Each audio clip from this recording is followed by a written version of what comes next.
Hi welcome back to my channel. നമ്മുടെ ഫോണിലുള്ള നമ്മുടെ പാസ്വേഡുകൾ, പ്രത്യേകിച്ച് നമ്മുടെ ബാങ്കിങ് പാസ്വേഡുകൾ, ഫേസ്ബുക്ക്, ഇൻസ്റ്റാഗ്രാം പോലത്തെ അക്കൗണ്ടുകളുടെ ഒക്കെ പാസ്വേഡുകൾ വളരെ സുരക്ഷിതമാക്കി വെക്കേണ്ടതുണ്ട്. പക്ഷെ നമ്മൾ ആരും ശ്രദ്ധിക്കാതെ പോകുന്ന ഒരു ചെറിയൊരു കാര്യം ഞാൻ പറഞ്ഞുതരാം. നിങ്ങൾ എല്ലാവരും ഇപ്പൊ ഞാൻ ഈ ഫോണിൽ ചെയ്ത പോലെ നിങ്ങളൊന്ന് ചെയ്തു വെക്കുക. അങ്ങനെയാണെങ്കിൽ നിങ്ങളുടെ ഫോണിലുള്ള പാസ്വേഡുകൾ നിങ്ങൾക്ക് ഒരു പരിധി വരെ വളരെ സുരക്ഷിതമാക്കി വെക്കാൻ വേണ്ടി സാധിക്കും.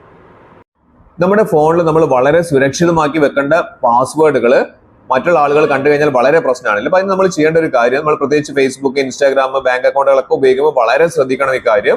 അതിനായി നമ്മൾ ചെയ്യേണ്ടത് സെറ്റിംഗ്സ് ഒന്ന് ഓപ്പൺ ചെയ്യുക എന്നുള്ളതാണ്. വളരെ ചെറിയൊരു സെറ്റിംഗ്സ് ആണ്, പക്ഷെ വളരെ ഇമ്പോർട്ടന്റ് ആണ് ഈ കാര്യം. സെറ്റിംഗ്സ് ഒന്ന് ഓപ്പൺ ചെയ്ത് കഴിഞ്ഞാൽ നമുക്ക് കാണാൻ സാധിക്കുന്നുണ്ട് കുറെ ഓപ്ഷൻസ്. ഇവിടെ നമുക്ക് നോക്കാം. ഇവിടെ സെക്യൂരിറ്റി ആൻഡ് പ്രൈവസി എന്ന് പറയുന്ന ഒരു ഓപ്ഷൻ കാണാൻ സാധിക്കുന്നുണ്ട്. സെക്യൂരിറ്റി ആൻഡ് പ്രൈവസി അവിടെ ഒന്ന് ക്ലിക്ക് ചെയ്ത് കഴിഞ്ഞിട്ടുണ്ടെങ്കിൽ നമ്മുടെ ഫോണിന്റെ സെക്യൂരിറ്റി പരമായിട്ടുള്ള കാര്യങ്ങളിലേക്ക് നമുക്ക് കടക്കാൻ സാധിക്കും. സെക്യൂരിറ്റി ആൻഡ് പ്രൈവസി അവിടെ നമുക്ക് താഴേക്ക് വന്നു കഴിഞ്ഞാൽ വളരെ ഇമ്പോർട്ടന്റ് ആയിട്ടുള്ള ഒരു കാര്യമാണ്. അതുകൊണ്ട് ഫോണിൽ എല്ലാവരും സെറ്റ് ചെയ്ത് വെക്കണം. ഇവിടെ നമുക്ക് കാണാം പ്രൈവസി എന്ന് പറയുന്ന ഒരു ഓപ്ഷൻ കാണുന്നുണ്ട് അല്ലെ. Review apps with permission remove എന്നൊക്കെയുള്ള ഒരു ഓപ്ഷൻ കാണിക്കുന്നുണ്ട്. അവിടെ ഒന്ന് ക്ലിക്ക് ചെയ്യുക. അവിടെ ക്ലിക്ക് ചെയ്ത് കുറച്ച് താഴേക്ക് വന്നു കഴിഞ്ഞിട്ടുണ്ടെങ്കിൽ നിങ്ങൾക്ക് കാണാൻ സാധിക്കുന്ന ഒരു ഓപ്ഷൻ ആണ്.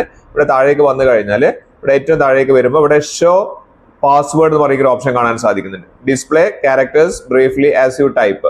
ഇതെന്തിനാന്ന് വെച്ച് കഴിഞ്ഞാൽ നമ്മൾ ഏതെങ്കിലും ഒരു ബാങ്കിങ്ങിന്റെ പാസ്വേഡോ അല്ലെങ്കിൽ ഫേസ്ബുക്കിന്റെ പാസ്വേഡുകളോ നമ്മൾ ടൈപ്പ് ചെയ്യുന്ന സമയത്ത് സാധാരണ ഡോട്ട് ഇങ്ങനെ വരുന്ന സമയത്ത് അതിന്റെ കൂടെ തന്നെ നമ്മൾ ടൈപ്പ് ചെയ്യുന്ന ലെറ്റേഴ്സും അല്ലെങ്കിൽ സെന്റൻസും കൂടി നമുക്ക് കൃത്യമായിട്ട് അവിടെ വരും. അപ്പൊ അത് ഒഴിവാക്കാൻ വേണ്ടി നിങ്ങൾ എല്ലാവരും എന്ത് ചെയ്യുക, ഈ ഷോ പാസ്വേഡ് എന്നുള്ള സാധനം എന്ത് ചെയ്യുക, ഒന്ന് ഓഫ് ചെയ്ത് വെക്കുന്നത് വളരെ നല്ലത്.